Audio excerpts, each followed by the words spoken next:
इस वक्त दिल्ली हाईकोर्ट से एक बहुत बड़ी खबर निकल करके सामने आ रही है। दरअसल इलेक्ट्रॉनिक वोटिंग मशीन के बजाय बैलेट पेपर से चुनाव करवाने की मांग वाली एक याचिका को दिल्ली हाईकोर्ट ने सिरे से खारिज कर दिया है। यानी कि विपक्ष को एक बार फिर से तगड़ा झटका लगा है।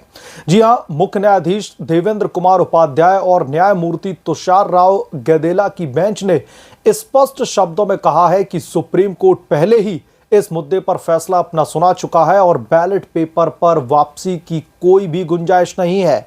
याचिकाकर्ता उपेंद्र नाथ दलाई ने चुनाव आयोग को निर्देश देने की मांग की थी कि इलेक्ट्रॉनिक वोटिंग मशीन को छोड़ करके पुराने बैलेट सिस्टम पर लौटा जाए, लेकिन बेंच ने इसे सिरे से खारिज करते हुए कहा है कि सुप्रीम कोर्ट ने ईवीएम के उपयोग को चुनौती देने वाली ऐसी तमाम याचिकाओं को पहले से ही रद्द कर दिया है।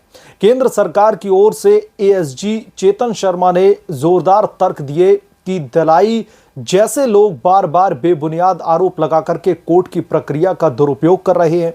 उन्होंने कहा कि कोई भी इस तरीके से अदालत को गुमराह नहीं कर सकता। ये मामला तो सुप्रीम कोर्ट द्वारा पहले ही निपटाया जा चुका है। दोस्तों, आपको याद दिला दें कि पिछले साल नवंबर के महीने में सुप्रीम कोर्ट ने ईवीएम में छेड़छाड़ की आशंका पर बैलेट सिस्टम की मांग वाली एक जनहित याचिका को सिरे से ठुकरा दिया था।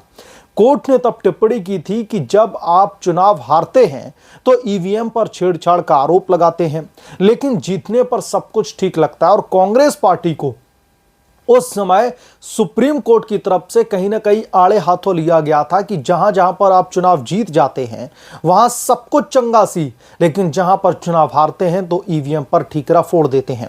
और अप्रैल 2024 में भी सुप्रीम कोर्ट ने वीवीपैट के साथ में सभी वोटों की अनिवार्य क्रॉस वेरिफिकेशन की मांग को भी सिरे से ठुकरा दिया था। जस्टिस दीपांकर दत्ता ने साफ कहा कि बिना सबूत के ईवीएम पर बार बार संदेह उठाना मतदाताओं में अविश्वास पैदा कर सकता है, जो कि लोकतंत्र के लिए घातक है। उन्होंने एसोसिएशन फॉर डेमोक्रेटिक रिफॉर्म्स की याचिका पर नियत पर दरअसल सवाल उठाते हुए कहा कि इसका असल मकसद ईवीएम को बदनाम करना और चुनावी प्रक्रिया को बाधित करना है।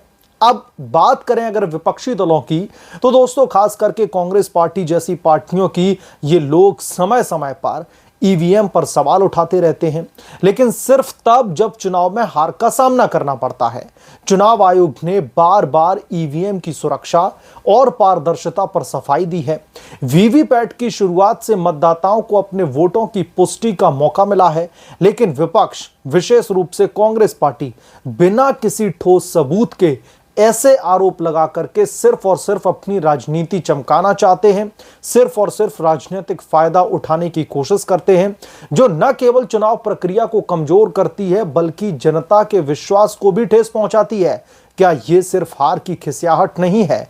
सुप्रीम कोर्ट और हाई कोर्ट के फैसले साफ बता रहे हैं कि ईवीएम विश्वसनीयता है और ऐसे बेबुनियाद दावों को जगह नहीं मिलनी चाहिए इस लोकतांत्रिक व्यवस्था में।